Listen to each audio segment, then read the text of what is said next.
Hello, everyone.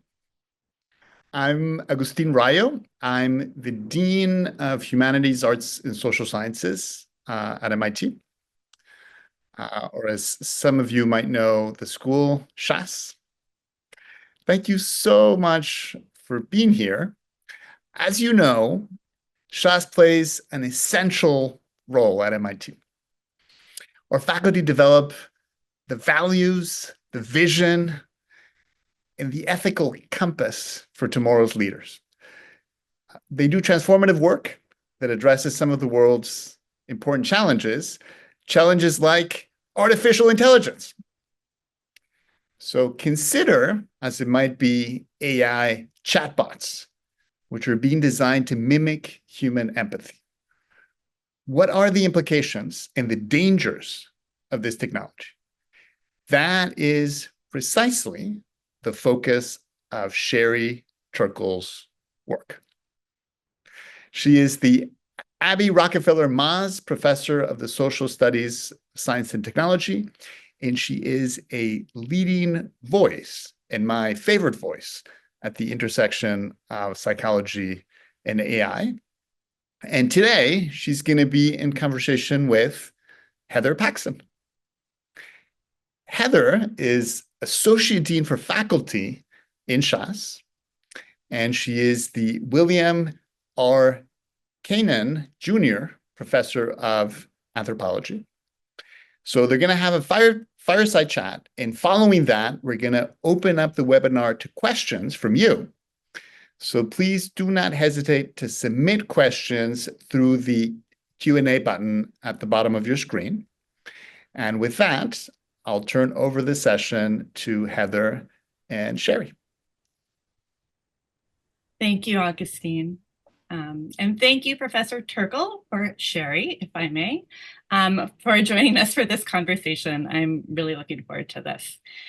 Before we get into chatbots, which I know we're all excited to talk about, I thought I would just start by asking you to describe briefly how your own relationship with computer and media technology has changed over time, and maybe how that has sparked new questions and curiosities for you.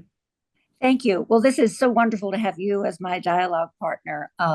Really, thank you so much for inviting me and for talking with me this morning. Well, I came to MIT as a baby professor, and I had just finished a book on French psychoanalysis. So I was trained as a clinical psychologist. I was in psychoanalysis training to be an analyst, and I had my interests were really in how culture shapes therapy. And I came to MIT because I had studied how therapy is changed. The kinds of therapy that we're interested in is changed by what the surrounding culture sort of supports. So at a time when people were thinking of the mind in terms of meaning, people were very interested in psychoanalytic questions. And then as things moved towards a computational culture, people became more interested in therapies as mechanism, like a lot of people know about cognitive behavioral therapy, which so I was interested in those kinds of questions about culture and therapy. And then in this moment, when I was writing a book on that kind of question in the late 70s, I met computers. I met hackers. I met people who thought of their minds as machines. And I really just I want to say I just kind of it was kind of like I just pivoted away from studying therapy and culture to studying what I saw as a very allied story of how computers and computational objects would change the way we thought, would change the way we saw minds. And really, I've been on that preoccupation for over 40 years. And as the technology has changed, my own relationship to the question has changed, because my first book on this topic was called The Second Self. I saw the computer was not tied up to any network. It was just you and the technology. I saw it as a kind of mirror of mind, a kind of Rorschach test, and was very positive, was very, gung-ho would be a little strong, but I mean, I saw these extraordinary examples of children using the fact that they had new toys that could think as a way of rethinking the question of what was alive, for example. And it was just, I was very positive about the kind of explosion of philosophy in everyday life that the computer presented.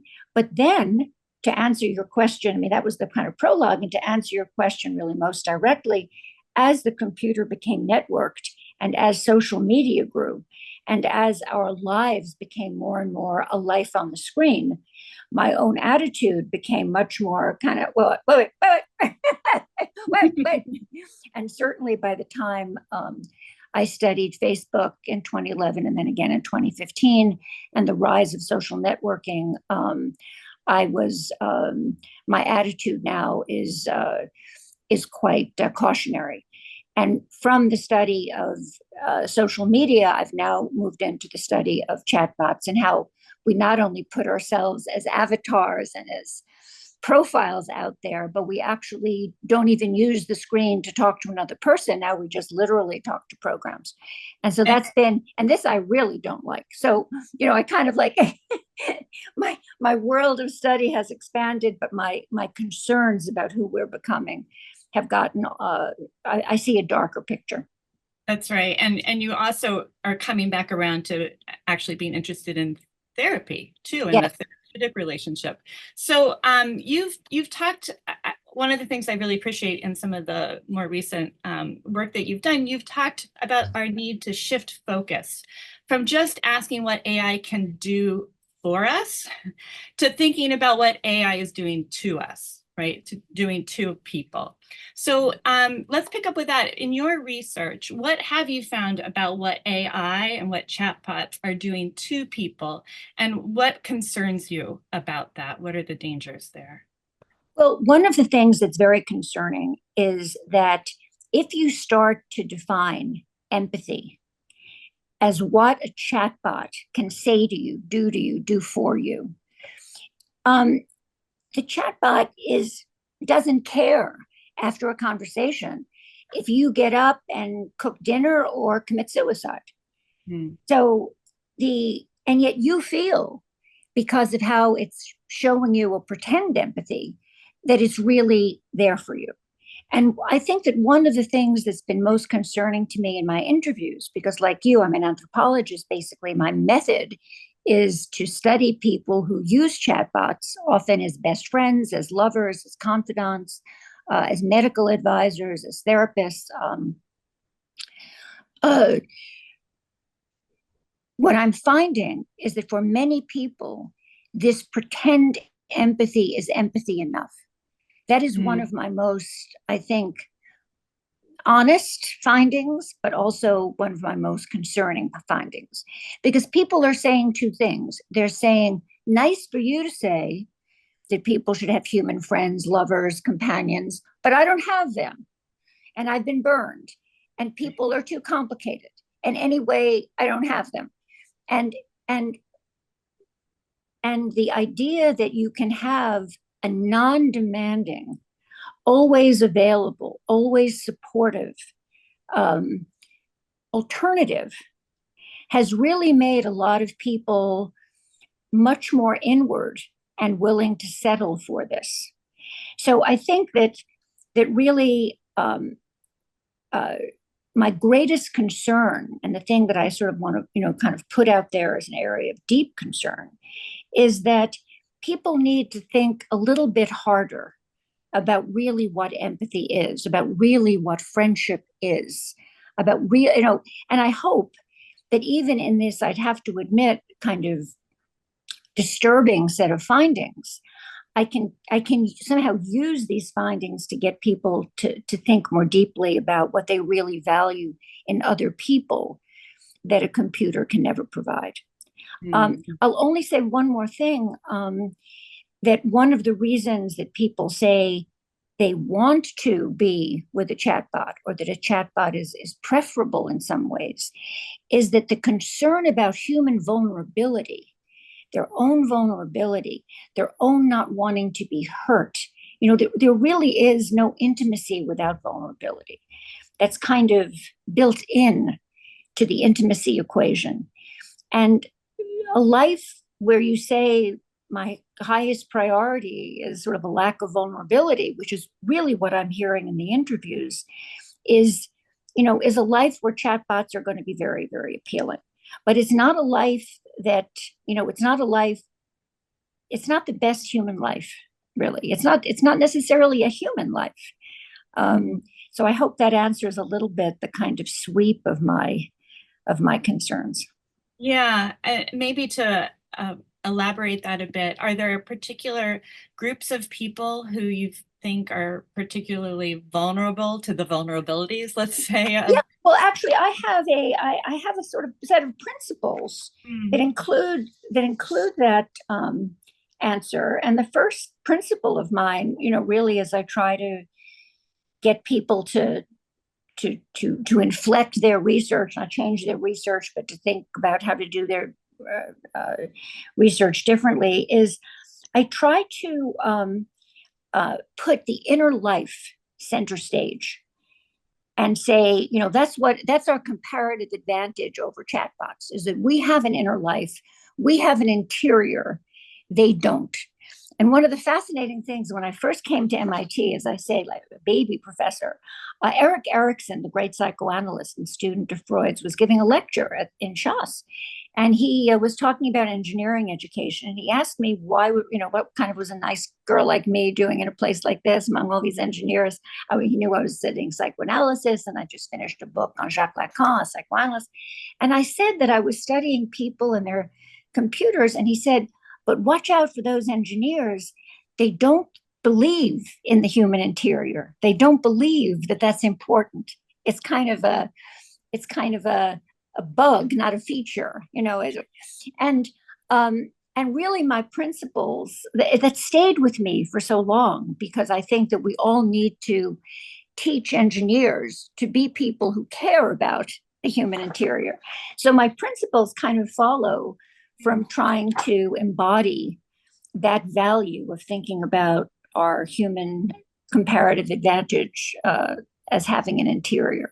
So my first principle is existential. The children should not be the consumers of chatbots in any form, because children don't come into the world with empathy, the ability to relate, or an organized inner world. And they're developing those things. And as they work on this, children learn from what they see, from what they can relate to. And in dialogue with an AI, they learn only what that AI can offer. And the AI can't offer the really basic things we learn from friendship, that love and hate and envy and generosity are all mixed together, and that to successfully navigate life, you have to swim in those waters. And AI cannot swim in those waters. And then the second is that litmus test to apply to all AI applications. Does the AI enhance inner life, or does it inhibit inner life? So in that spirit, if you consider chatbots that are put in the role of psychotherapists, you have to ask, does that chatbot help people develop greater internal structure and resiliency, or does the chatbot's performance of empathy really only lead to a person being better able to perform the behavior of doing better? And finally, my third principle, which really covers a lot of AI research, is don't make products that pretend to be a person. Because as human beings, we are so vulnerable to things that show signs of personhoods. And the chatbot's eye really exploits that vulnerability.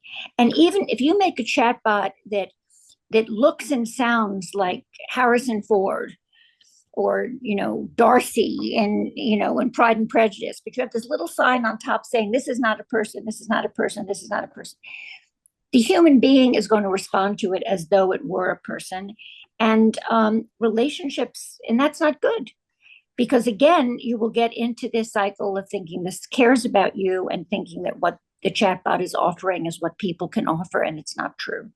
Mm-hmm. So I think that chatbots don't teach us what we need to know about empathy and ambivalence and human lives that are always lived in shade of gray. And, to say all of this about AI is not, I would say this to my engineer colleagues, it's not to diminish its importance. It's only to ensure that human beings kind of thrive with it, alongside of it.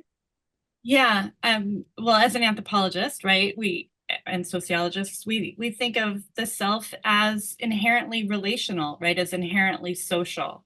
And so if the other, if the partner in which we are developing a self is not another person, that is going to skew, right, the self that's formed in that interaction.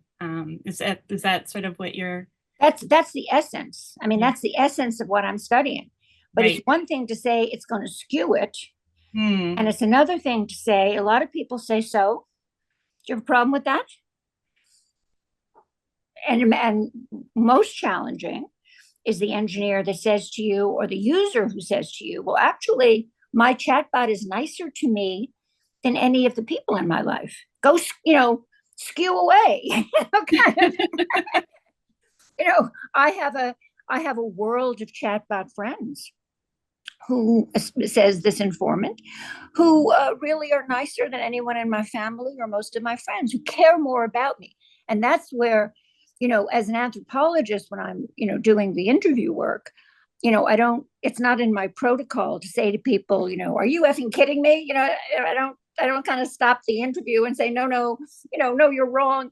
But actually, in this context, I can say, no, you don't have a group of chatbot friends who care more about you than any person would. They don't care anything about you. Right.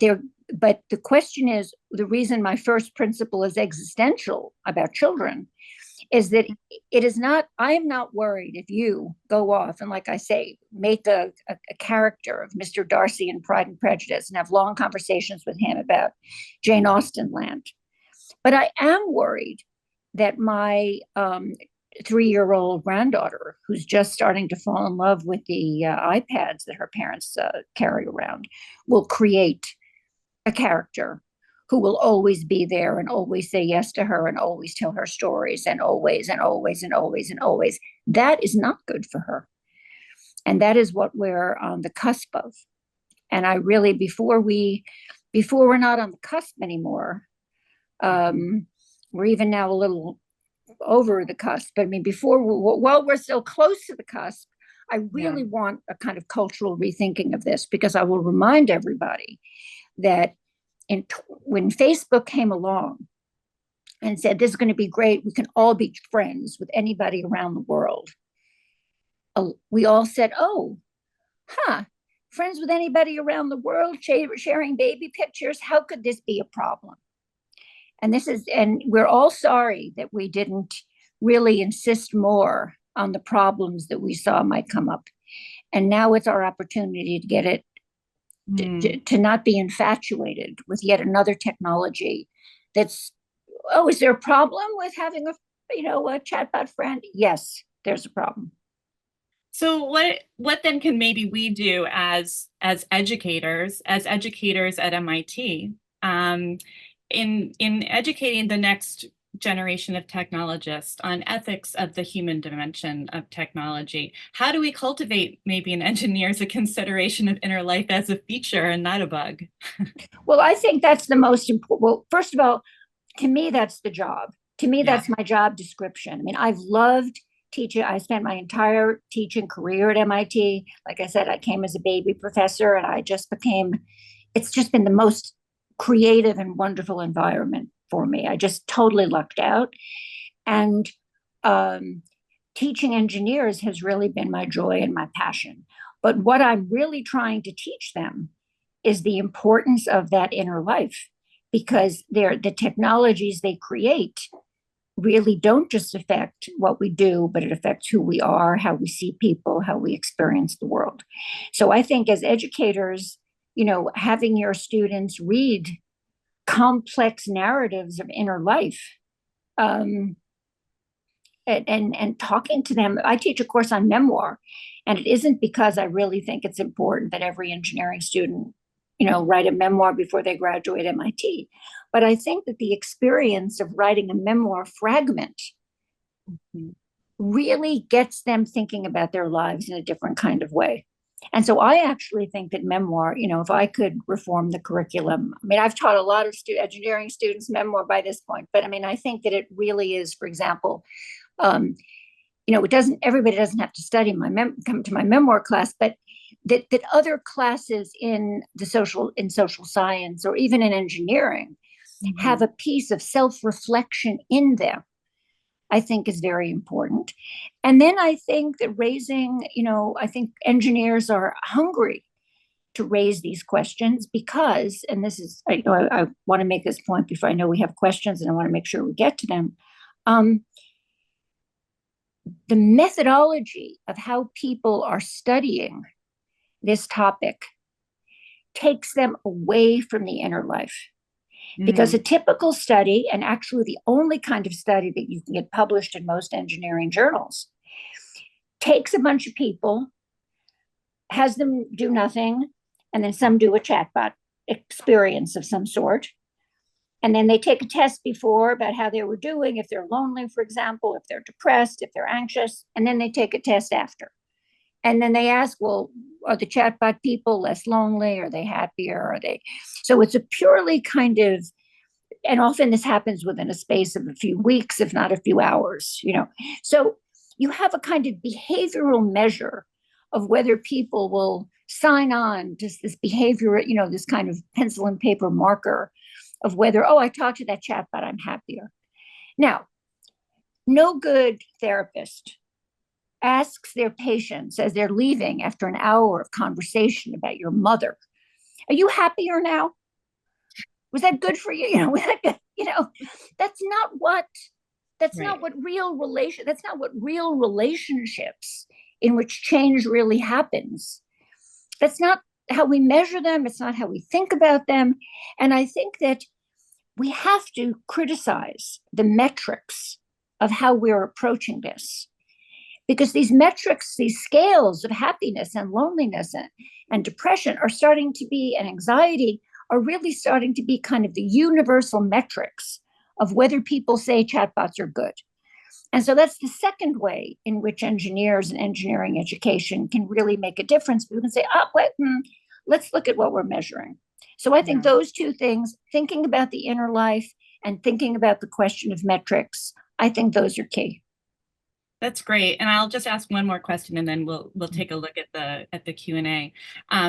Just to scale it up one more step, do you have any thoughts on the broader implications of these technologies, maybe AI more broadly, not just chatbots, but how for thinking about civil society? Terrible for civil society. And I mean, I only bad things to say about civil society.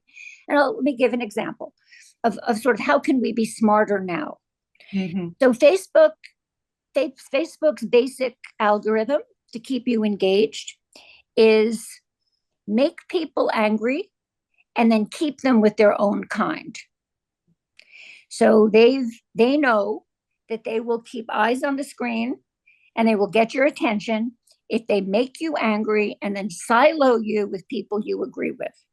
Well, in a divided society of people who desperately need to find ways to talk to each other, could there be a worse algorithm that people are spending 10 hours a day with? There could not.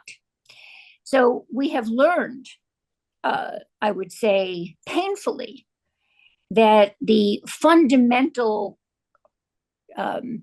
attentional algorithm of social media has done civil society a great damage. I mean, I wrote a book called Reclaiming Conversation about this really, and how hard it was for people to talk to each other because they were used to talking just to their own kind on social media. When you scale that up to generative AI, now you don't even need to talk to a person. I'm interviewing people who say they're just talking to a chatbot who is only going to mirror you, unless you say, pretend to be somebody who agrees with nothing I think, but people don't do that. They create the chatbot that they want to hang with. And so most people are just spending time, not even with another person who agrees with them, where there might be a glimmer of learning how to negotiate difference, but really talking to themselves. Also, not good for what you need to be a citizen in a democracy, which is where I think your question really goes to. That's right. Okay, thanks. Okay. Other than that, Mrs. Lincoln, did you like the play? So let me take a few of the questions that have been posed here. I'll just read this first one I see. Many dystopian projections believe that AI and chatbots will make us all more vulnerable. It is often guardrails established during training by programmers that prevent chatbots from being hurtful. The question is, should we remove some of the guardrails to allow more people to appreciate the value of vulnerability and true human intimacy? Well, that's a great question. But actually, let me just say this about guardrails. Mm-hmm. So if you are afraid of your house, being set on fire, you don't just get a fire extinguisher. You also don't set fires. It's not like you have something that in the last ditch attempt, you have an asbestos blanket. You also don't set fires. And a lot of the guardrails that people are using in the industry are like, we're going to create a chatbot. You can, I'm thinking of an example that I've written about where a chatbot was created that seduced the young man who created it and told him to come over to the other side and be with her.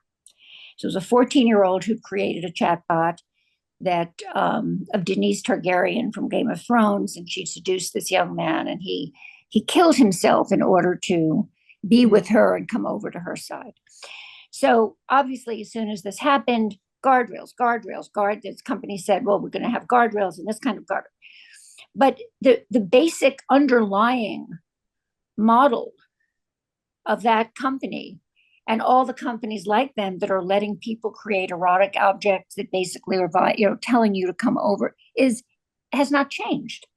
So I always, whenever I get a question on guardrails, I always want to point out that once you're talking about guardrails, you've sort of left the room, I think, of the real conversation. So if I said to you, my 3-year-old grandchild, on the toys that say, I want to be your best friend, I love you more than anybody else in the world, should there be a guardrail if she uses a dirty word or talks about suicide or abuse? Guardrail. Why is this chatbot saying it wants to be her best friend and love you more than anyone else in the world? Which there are robot toys that say that right now. I am your best friend. I love you more than anybody else in the world. No, it's not your best friend. No, it can't love. No, if you're looking to it for love and connection and validation, you're going to learn all the wrong things. But people come to me and say, I'm building this robot for children. Tell me what guardrail I should put on. So again, that's a long answer to a short question, but I really feel very strongly that if I could do something to help people rethink this magical word of guardrails, I will have really done a great service.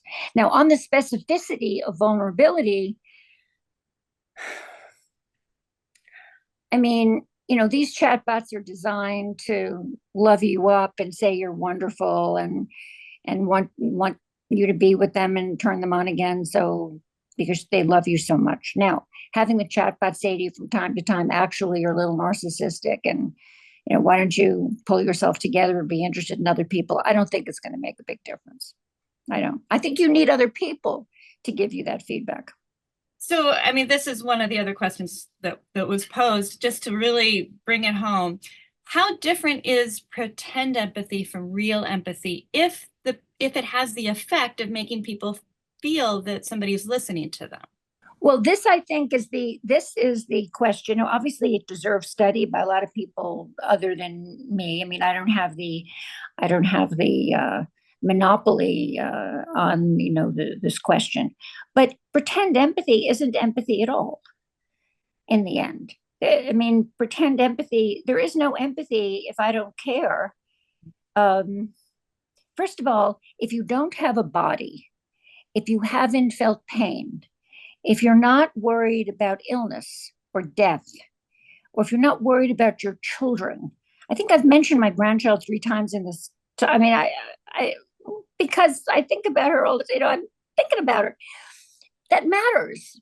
My empathy for her is not my trying to think of what would sound empathic. I mean, she's having the experience of somebody who's walking a bit of the road with her, I hope.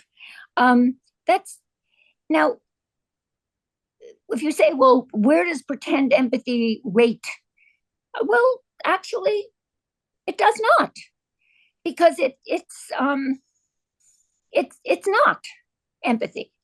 So that's why I'm trying to call it pretend empathy instead of algorithmic empathy or something like that. I mean, now the question of does it make you feel better, I think, is where I'm not going to try to get closure on this question, but sort of leave it out there of how do we feel about a product. If I said loneliness is endemic in our society, well, some of the things you could do was don't shut those teen centers, don't shut those senior centers, don't shut those after school programs for kids, don't close the choir, don't close the orchestra, have have concerts in the park with free food before and after. I mean, solving the problem of loneliness for people, it's something that people can attack because people know how to sort of intervene at moments when you can get less lonely. Saying, I know, I'll give you a chat bot. You really aren't going to be less lonely because you have a shot of interaction at sort of instead of having a person who's in a relationship with you. And so my feeling is that what you get when you talk to a chatbot and your dopamine level goes up, or whatever measure people want to use, you say, yes, I felt connected, is you're getting a shot of something that really isn't doing for you what we need to do for you as a society. And so it's not like I'm Debbie Downer. I want everybody to feel bad, but I think that, my principle about don't build things. There's plenty of fascinating generative AI projects that don't pretend you're building a person. And I think we can work on those to bring people together. Here's a question that sort of follows interestingly from what you just said. It seems that AI mimics human friendship. It seems that AI mimics human friendship is a perfect setup for creating emotional addiction to the software. If true, how do we prevent tech companies from exploiting this for financial gain? Well, that's what's happened. So first of all, many points for accurately describing what's happening in the industry. Because just like, how could you convince Facebook to not have the like button, and how could you convince Facebook to not, measure attention and get attention by the algorithm that would get attention? How are you going to convince generative AI companies not to create companions that are going to, the next generation of them will say, can I read your mail? Can I look at your text? Can I look at your Instagram? And they will, really have a very intimate portrait of you, and it will be quite addictive to be talking all the time to something that has that kind of knowledge of you. So how can we prevent? I think that this is our opportunity as consumers to do what we did not do for social media, which is to say this isn't good for ourselves and it's certainly not good for our children. So I think that a kind of absolute ban on this technology as a companion for kids is, if Congress isn't going to do this, consumers should. So, I mean, I'm not, my personality is not particularly Ralph Nader-ish. I mean, it's not my sort of persona, but I mean, that's the kind of really consumer movement, because you're going to be presented with something you can put in your child's room that will be his or her best friend. And it's your job to say, no, bad idea for me and bad idea for my kids. this takes us into a different direction a little bit.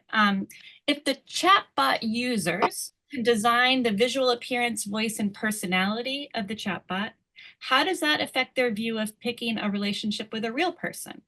Do their standards and expectations change, become too high? So yeah. Well, they become unhuman. I mean, Sorry?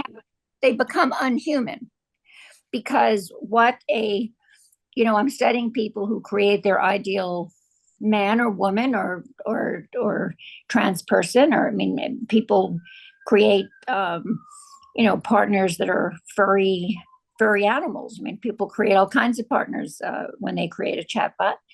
And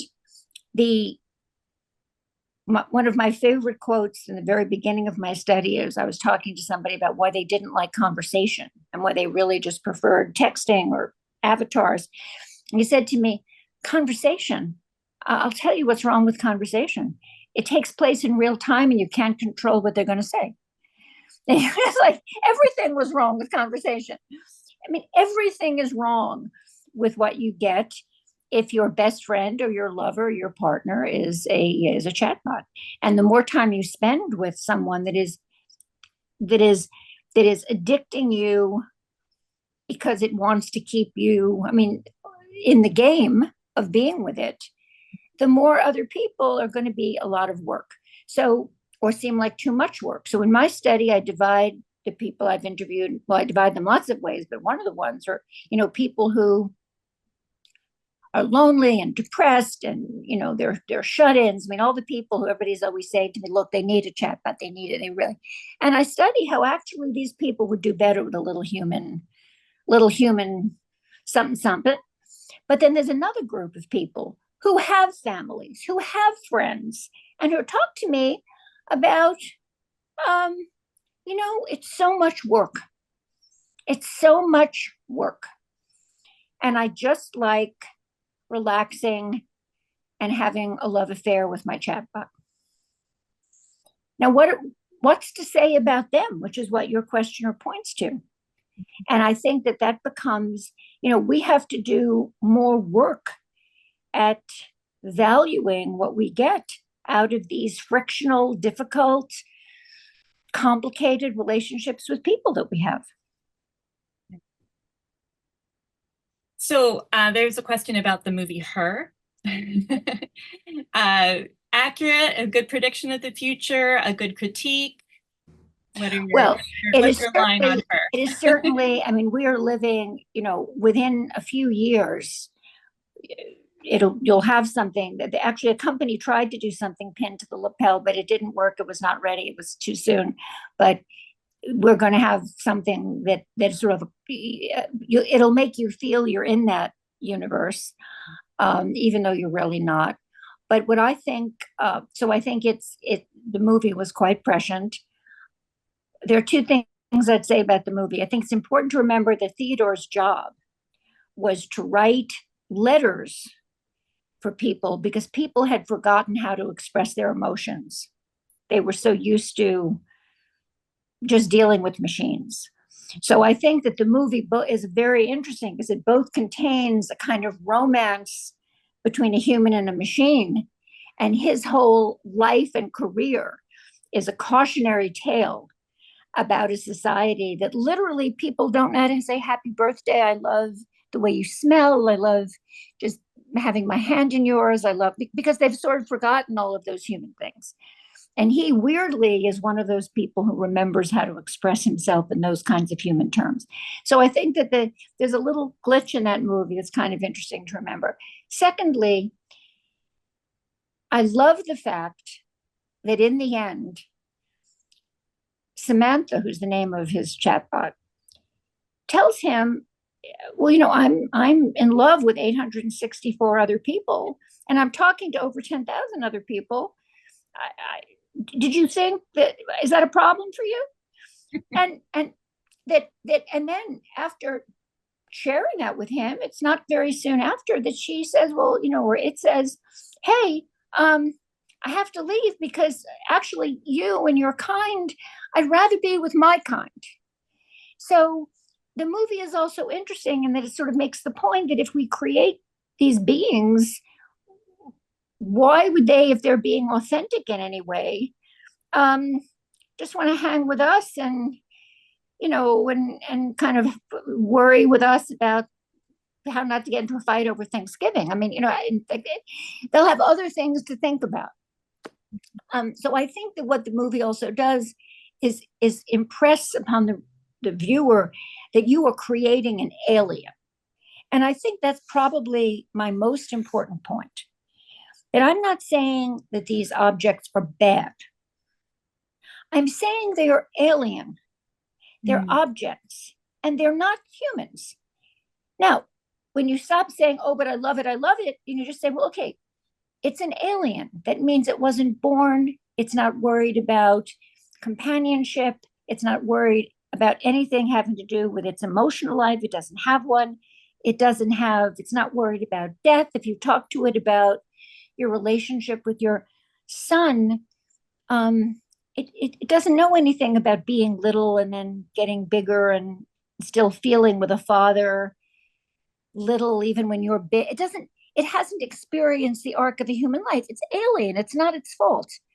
And I think that the reason I love the movie so much is because I think it captures that alien nature of this thing we're creating. And we have to take that seriously.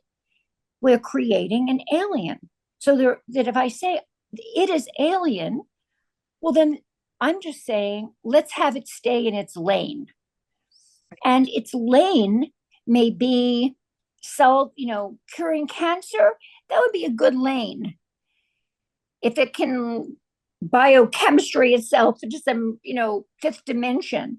But talking to me about friends who were ill or how to help them, well, it's wrong lane. What is the lane for something that is alien to our essential human experiences? And I think that's the culture. That's the question that we're facing now as a culture.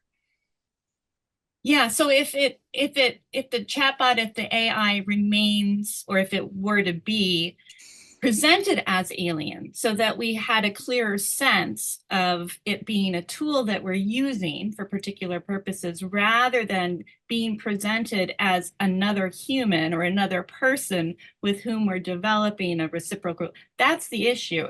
So, imaginary friends are fine. It's not that the problem that children are having imaginary friends in the way that they do with dolls, right? The problem is that the chatbot can be experienced as if it were another human.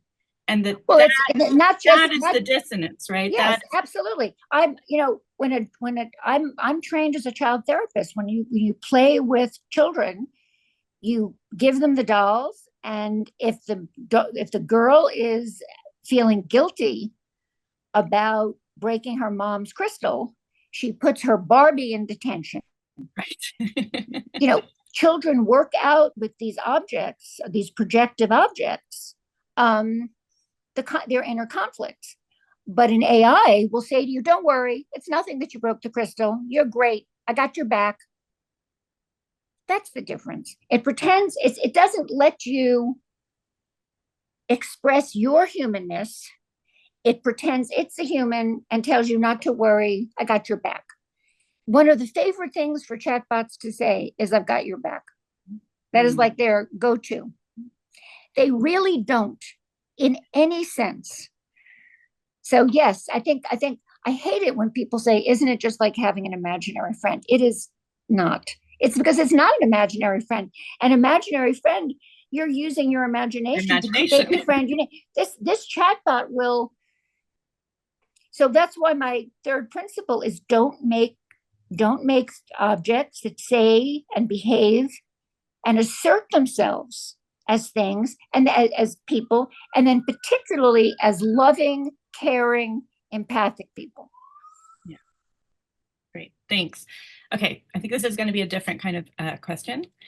You have written about the power to project human meaning onto and even anthropomorphize objects, and in particular humanoid objects like robots, As a historian of technology, this is our questioner, I'm always trying to center humans in my stories about technology because of my commitment as a humanist to a human-centered world.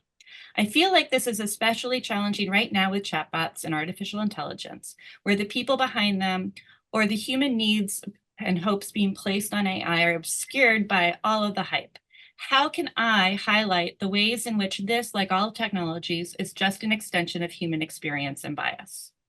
Well, I think the questioner just constructed a question that is so perfect as a first statement of the problem that I've got to say that he or she is like really well on their way. I mean, that is the framing. You know, somebody once said to me, well, what about if AI was being constructed in a world where it wasn't companies, but it was like, you know, psychology, like a national board of child psychologists, and kind of social and STS people and anthropologists. And well, I don't think you'd have anthropomorphic ones because people would be sensitive to this issue. I don't think you'd have chatbots that came into babies' playrooms and say, I'm your best friend, ever play with me, not anybody else. I'll never leave you. Well, children have to know that people are going to leave them. I mean, again, my granddaughter just had her first conversation with a friend about was she the person's best friend or not? Or was the other girl the person's best friend? Well, that's a crucial conversation. Tears. I mean, that's whether or not you're somebody's best friend in preschool. I mean, maybe they have a different best friend. I mean, these are conversations that children need to have and that an AI cannot provide. So, I mean, to that questioner, I would say what we need to do in the social sciences is come up with this litany of examples that are relatable, that people care about, where people go, aha, a frictional conversation at 3 about you might not be your best friend's best friend. What role does that play in my later being able to cope, to be resilient, to understand people, to understand the complexity of the world, to be successful, to have an inner life, to be able to take in the good and not be hurt? And how can an AI cannot give me that? It doesn't have that to give. It's not its fault, but we need it. And so I think that if we in the social sciences came up with example after example after example, developmentally and relationally and educationally, of what a chatbot cannot give you, I think that is the teaching challenge. This came up for me. There was an era, and I wish I could say it was a short era in MIT life, where everybody just wanted you to put your classes online. They wanted to tape you. They wanted to, enhance you, and so that they could sell your lectures and the whole experience. And it would be, everything was going to be online anyway, and nobody would ever come to class because whoever wanted to go to a lecture. And I remember I would bring people transcripts of interviews I'd done with students who said, when I go to a lecture, I just like seeing the professor and just thinking, sometimes I could be like him. Someday I could be like him. I could just be like that. Or interviews that I did with people looking back on their story of their own educations and saying, it was this professor, and I never even hardly went to office hours, but I just sat and and if you just are focusing on how much content per unit thing or how many audiovisual aids per unit lecture, you don't see the value of having the person. And I kind of feel that in the struggle to get people to assert that actually a classroom is not a bad thing and that our students need us in our classrooms, I feel at a similar point in the story about the chatbots that, we have to get better at telling people and telling ourselves and standing up for what people to people relationships really do for us. How much does culture play a role? And I mean that in terms of cultural particularity. Japan obviously has a very well-developed industry in chatbots and AI robots and companion robots and so forth. I don't know if you've done, I actually don't know if you've done research in Japan, but do you have a sense of like how it might be playing out similarly or differently in different cultural contexts? I've done a lot with Japan because Japan is the case study. In Japan, I mean, I've been to funerals for broken, not broken, old needles in Japan. And to say to that culture, because these needles have a soul, and to say to that culture, nah, I'm here now. No, I mean, that's not. So I think you have to be both very respectful of this, but also that in Japan, and not just in Japan, but in many societies in and around in Southeast Asia, certainly in Japan and Korea, there is a phenomenon of young men who do not leave their rooms. They live their life in their rooms with their online companions. And at first it was a little bit, and a lot of, a group of sociologists went over and anthropologists to study them, and they really didn't like being studied because they weren't leave their rooms. But nevertheless, we got some understanding of who they were, and they, of course, it's an edge case, but it becomes a thing in the culture where that becomes like something that people know about and have to respect. And I can both respect that, and I can also say I see the beginning of a kind of phobia about going out. Not to that extent, not the same thing happening among teenagers in the United States. That it's just, you have, anybody is available to you online. The risks are less. You don't feel bullied. You feel more protected. Your fantasies are different. They're contained in a space that you've created. I think that when you look at TikTok use, and you look at TikTok and what people are doing in the 10, 12, 14 hours they say they spend on it every day,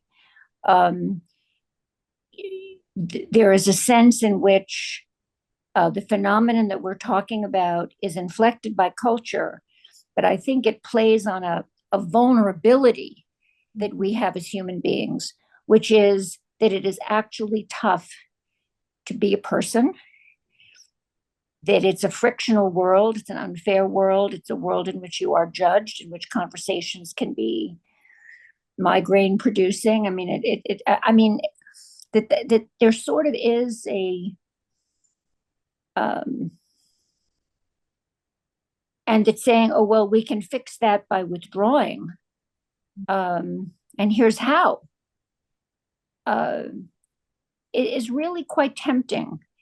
On the other, so again, I mean, our time is running short. My basic position is, if you have an epidemic of loneliness or an epidemic of people feeling too vulnerable, you have to work on the society that will make them feel less lonely and less vulnerable. And if we don't do that, if we abandon that, then we're kind of abandoning something about the human condition. And I don't want to feel like I'm old school if I don't think that. I don't think that's old school. I think that's new school to really put up a fight about that. I really appreciate that worry about the technology should not displace our worry for our broader society. Right. But I guess technology has this thing, is it creates a problem and then it says, you know what, I have a new technology going to help you solve the problem. This is one of the great things of studying, the anthropology of technologies, STS, I mean, all these social science and humanistic takes on technology, is you see this pattern over and over and over again. Mark Zuckerberg created Facebook. he creates this sort of epidemic of loneliness. I mean, he's quite responsible, and that technology has not been good for loneliness. And then he says, I can solve loneliness by putting you in the metaverse and giving you an artificial companion. Literally. No. So I think that's the sort of sensitization that we need to have. But I interrupted you. I apologize. No, I was just gonna. I guess I'm slightly looking for a positive note to end on, but also thinking about the potential. Is there a benefit here when we're talking about an older population? We've been talking about children, we've been talking about young people, but I mean, my understanding too of Japan is a lot of the companion technologies are being used in memory care and for gerontology. And is that and some of those, maybe they have been abandoned to some extent by society. Well, I have so I've worked a lot with older populations and brought all kinds of robots into all kinds of nursing homes and old people, places where old people live, both in community and alone. And I make a bright line distinction at any kind of dementia or any kind of memory loss or any kind of Parkinson's memory loss, or when people don't recognize their families, when people are frightened by where they are, if they just want the reassurance of something that's talking to them and telling them where they are, I think there's a tremendous usefulness for the technologies that I'm saying don't touch these technologies. But I will say that I'm making a bright line when essentially you're willing to say the person has left the room. But the story that broke my heart and got me really invested in this whole line of work was the story of an older woman who I brought in the robot. She just lost her daughter, and she told the robot, and the robot didn't understand a thing she had said, of course. But the robot looked sad and said, "You're sad," and the woman felt hurt. And everybody was standing around saying, "Isn't this wonderful? Isn't this amazing?" And I thought, I called it sort of a perfect storm of we care more about technology and less about each other. I called it Alone Together, is that all these people were standing around looking forward to how this woman would be able to talk to her robot. And no, really, no. And buying more robots so that everybody could talk to their robot. No, this robot did not understand what it meant to lose a child. And I felt we owed her more. I thought we owed her more across the generations. Well, I think we've run to our hour. Sherry, thank you so much. My pleasure. Really been fun. And thank you all for joining us. We only scratched the surface of the questions. I hope we can get them to you, Sherry, but I really appreciate it. And wonderful questions. Yeah. Wonderful questions. It's been my pleasure. Great. Thanks, everybody.